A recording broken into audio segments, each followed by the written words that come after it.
Kalau sudah diampuni dosa-dosanya oleh Allah Subhanahu wa taala, diridhoi oleh Allah Subhanahu wa taala, maka surgalah yang akan menjadi bagiannya. Oke, para jamaah yang dirahmati oleh Allah Subhanahu wa taala. Berkaitan dengan surga ini.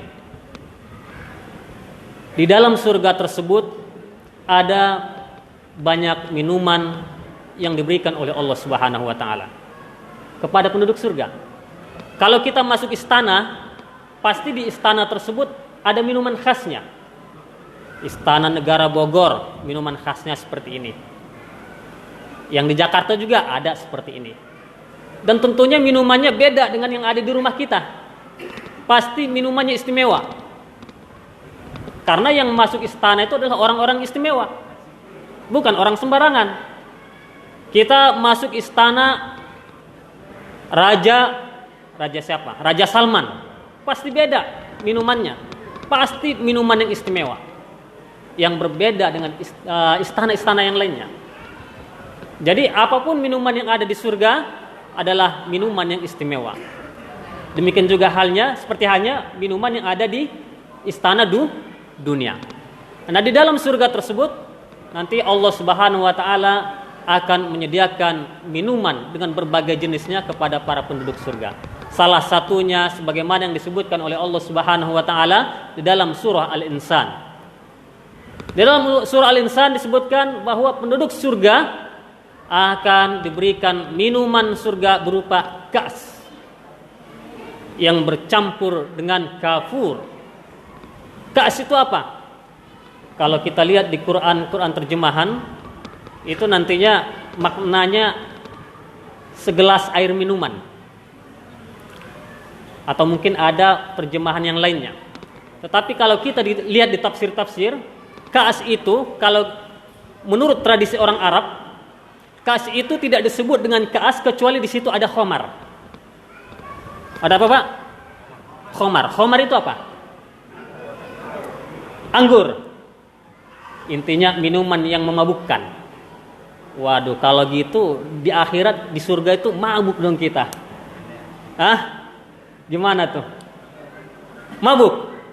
Oke, nanti dijelaskan. Jadi di surga itu ada minuman kas. Kas itu sebenarnya nama tempatnya. Misalkan ini tempatnya kas. Hanya saja kas ini adalah sebuah media, tempat atau bejana yang dikhususkan untuk minuman khamar. Jadi makanya kas ini tidak disebut dengan kas kecuali di situ ada khamarnya. Nah, seperti itu ya Pak ya. Jadi gelasnya juga merupakan gelas yang sangat istimewa.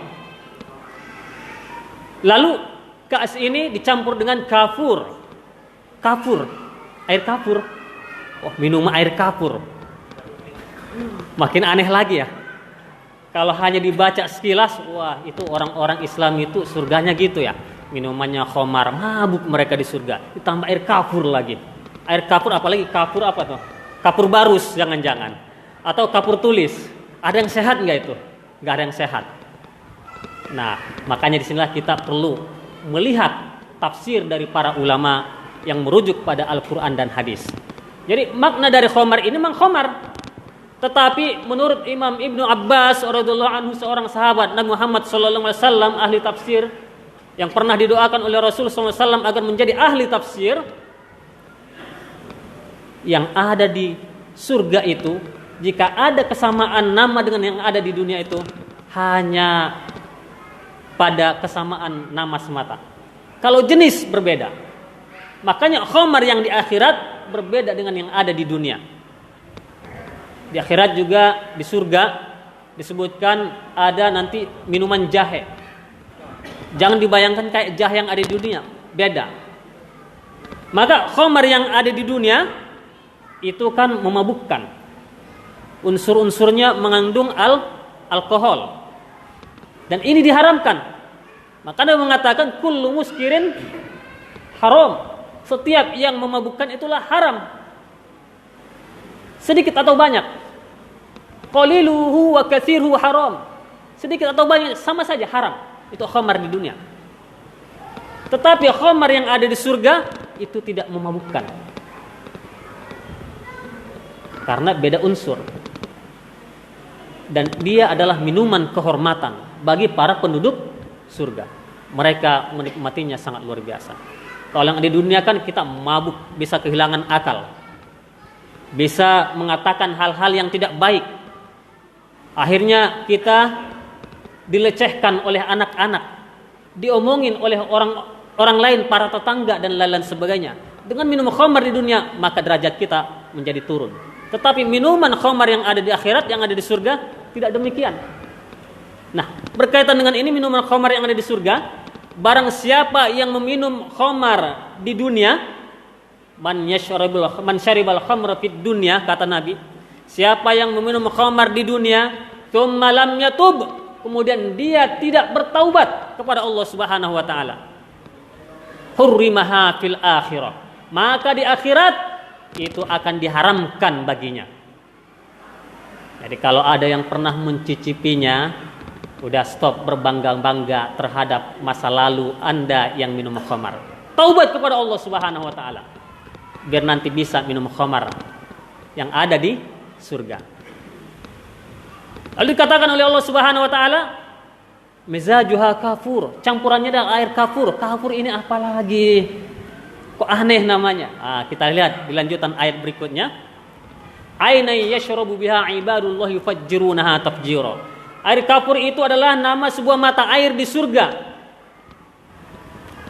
di mana penduduk surga meminum daripada air kafur ini.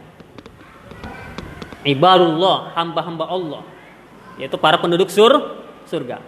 Mereka bisa mengaturnya, mengelola aliran air ini sesuai kemauan mereka.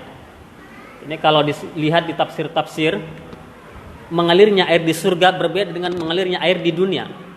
Kalau di dunia dari dataran tinggi menuju dataran yang rendah. Tapi kalau di akhirat, bisa saja nanti di surga, kita masjid ini kan datar semuanya. Dia bisa mengalir di sini sesuai dengan kemauan kita. Wah, basah dong karpetnya. Jangan dibayangkan seperti hal yang ada di dunia. Yang ada di akhirat itu, yang ada di surga itu, mala ainun ra'at wala udhunun sami'at wala khatara fi qalbil bashar. Sesuatu yang belum pernah dilihat oleh mata, belum pernah disaksikan oleh mata. Itu keindahan-keindahan yang ada di surga. Belum pernah didengarkan oleh telinga suara-suara yang sangat indah. Dan belum pernah terdetik di hati manusia, oh kayaknya surga itu begini. Indahnya seperti ini. Apa yang ada di pikiran kita, yang ada di hati kita, itu jauh sama sekali daripada apa yang ada di surga itu. Yang ada di surga itu jauh lebih indah, jauh lebih nikmat daripada apa yang kita khayalkan. Nah, para jamaah yang dirahmati oleh Allah Subhanahu wa taala. Jadi inilah dua minuman istimewa yang diberikan oleh Allah Subhanahu wa taala. Tentunya masih banyak minuman yang lain. Hanya saja penyebutan nama ini secara khusus untuk membangkitkan semangat kita dan kemauan kita agar kita rindu terhadap surga. Lalu kepada siapa minuman ini diberikan oleh Allah Subhanahu wa taala? Lebih spesifiknya kepada orang yang amalnya seperti apa? Oke, kita lihat dalam ayat Al-Qur'an, innal abrara yashrabuna min ka'sin kana mizajuha kafura. Kata Allah Subhanahu wa taala, sesungguhnya orang-orang al-abrar, mereka akan meminum di dalam surga dari gelas yang bersih khamar yang campurannya adalah kafur. Jadi ini berarti dari ayat ini kita simpulkan yang akan minum ini adalah orang-orang al-abrar. Al-abrar itu apa? Siapa itu? Al-abrar adalah bentuk jamak daripada al-bar, artinya orang yang berbakti, orang yang berbuat baik, orang yang bersegera menuju kebajikan. Kalau kita lihat di tafsir Syekh Al-Imam Muhammad Said Tontowi rahimahullah, beliau mengatakan orang yang al-abrar ini orang yang bersegera untuk melakukan kebaikan. Jika ada kesempatan untuk melakukan kebaikan, maka dia bersegera untuk melakukannya. Sari'ut ta'ah, bersegera untuk melakukan ketaatan kepada Allah Subhanahu wa taala. Kalau dia berbuat dosa, segera dia bertaubat kepada Allah Subhanahu wa taala. Ini orang-orang al-abrar. Para jamaah sekalian yang hadir di sini, ketika panggilan azan sudah datang, bersegera menuju masjid. Ada kotak infak yang berjalan, bersegera untuk mengeluarkan infak. tapi adanya cuma 1.000 rupiah, nggak apa-apa. Apa yang ada saja. Berimpak berlebihan itu juga nggak baik. Secukupnya saja. Tapi jangan terlalu sedikit. Semampunya saja. Kan Allah Subhanahu wa taala juga hanya meminta sebagian kecil di antara yang kita miliki. Hanya sebahagian. Sebahagian ya. Sebagian dari apa yang kita miliki. Ada orang baca salawat, nama Nabi disebutkan di hadapannya, dia pun ikut membaca salawat. Ini mudah untuk melakukan kebaikan. Satu ya. Ini al-abrar. Spesifiknya pekerjaan yang lebih khusus yang mereka lakukan apa? Yufuna bin nazri. Ini keistimewaan mereka nih. Orang-orang al-abrar ini. Mereka menunaikan nazar. Biasanya nazar itu kan kita ucapkan secara sendiri-sendiri, lalu kemudian itu kita janjikan kepada Allah Subhanahu wa taala gitu kan. Nazar ya Pak ya?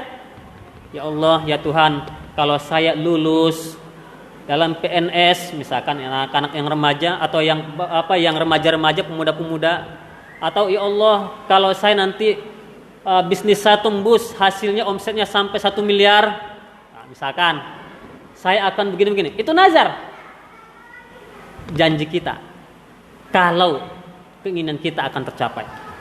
Itu nazar. Itu kan kita, urusan kita dengan Allah Subhanahu wa taala.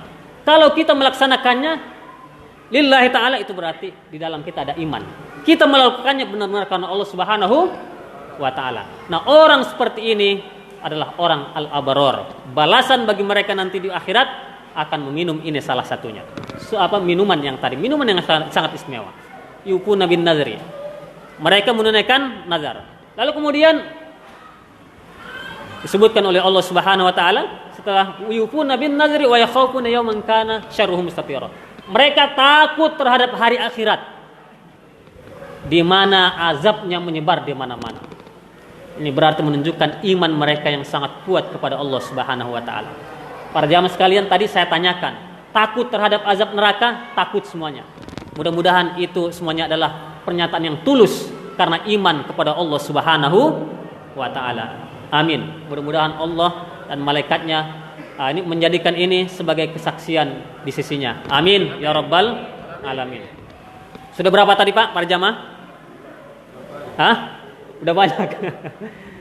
Yang umum pertama adalah al-abrar. Lebih spesifik lagi adalah mereka menunaikan nazar, artinya janjinya kepada Allah Subhanahu wa taala, janji kepada dirinya dan kepada Allah Subhanahu wa taala.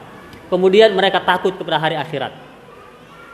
Ya, baru kemudian berikutnya wa yut'imuna at-ta'ama 'ala hubbihi miskinan wa yatiman wa asira. Mereka memberikan makanan yang mereka sukai kepada siapa? Miskina, kepada orang miskin. Ini adalah para pecinta du'afa. Wa yatima. Siapa yang dimaksud? Anak-anak yatim. Wa asiro. Asiro tawanan. Tawanan perang. Kalau kita sekarang nggak ada lagi tawanan perang, kecuali di Syria ya. Di Syria, di Irak, di sana masih ada tawanan perang karena di sana masih bergejolak perang. Tapi kalau di Indonesia mudah-mudahan nggak ada lagi. Jadi mereka memberikan makan dengan ikhlas lillahi ta'ala, mengharap ridho Allah Subhanahu wa ta'ala. Disebutkan dalam ayat berikutnya, innama nut'imukum liwajahillah la nuridu minkum jazaa'an wala syukura. Kami memberikan makanan kepada kalian hanya karena Allah Subhanahu wa ta'ala, mencari ridho Allah Subhanahu wa ta'ala. Kami tidak mengharapkan, tidak menginginkan dari kalian berupa balasan dari kalian, balas budi, enggak. Demikian juga hanya ucapan terima kasih. Tidak, bukan itu yang kami harapkan. Yang kami inginkan adalah ridho Allah Subhanahu wa ta'ala. Oleh karena itu, wajazahum bima sabaru jannata wa harira. Maka Allah Subhanahu wa ta'ala memberikan balasan kepada mereka berupa surga dan pakaian-pakaian yang indah berupa pakaian sutra. Oke, para jamaah yang dirahmati oleh Allah Subhanahu wa ta'ala. Jadi di sini jelas ya, amal-amal tersebut adalah amal-amal yang sangat dicintai oleh Allah Subhanahu wa ta'ala. Coba diulangi lagi. Pertama tadi, Yang spesifiknya al-abror, bentar, yang umum dulu. Al-abror. Baru kemudian turun di bawahnya apa? Yang menunaikan nazar. Yang kedua takut terhadap hari akhirat. Takut terhadap azab Allah Subhanahu wa taala. Kemudian memberikan makanan secara sukarela lillahi taala kepada miskin, yatim dan tawanan. Tawanan saja harus dikasih makan. Ini orang tawan kan orang yang lemah. Dia nggak punya daya, nggak punya upaya. Ini dalam kondisi perang. Ada orang ini tawan, kita ngasih makanan, itu dihitung kebaikan di sisi Allah Subhanahu wa taala. Dihitung kebaikan. Apalagi tawanan misalkan kaum muslim, saudara kita yang muslim ditawan dalam perang. Lalu kita dengan upaya yang luar biasa sungguh-sungguh berupaya berdiplomasi dengan musuh untuk menyampaikan makanan yang kita kirimkan kepada mereka. Ini luar biasa seperti ini. Itu kepada saudara yang muslim. Demikian juga halnya tentunya kepada musuh. Jadi disinilah kalau Islam itu mengajarkan nilai-nilai kemanusiaan. Meskipun itu kepada seorang musuh, ada sisi kemanusiaan yang diajarkan dalam Islam. Oke, para jamaah yang dirahmati oleh Allah Subhanahu wa taala. Jadi mudah-mudahan apa yang disampaikan ini bermanfaat bagi kita semuanya. Dan kita termasuk menjadi al-abaror yang secara spesifik disebutkan sifat-sifatnya pada penjelasan yang tadi. Amin ya rabbal alamin. Terima kasih atas segala perhatiannya. Mohon maaf atas kata yang kurang berkenan. Hadanallahu wa iyyakum ajma'in. Wallahu a'lamu bissawab. Wabillahi taufiq wal hidayah. Assalamualaikum warahmatullahi wabarakatuh.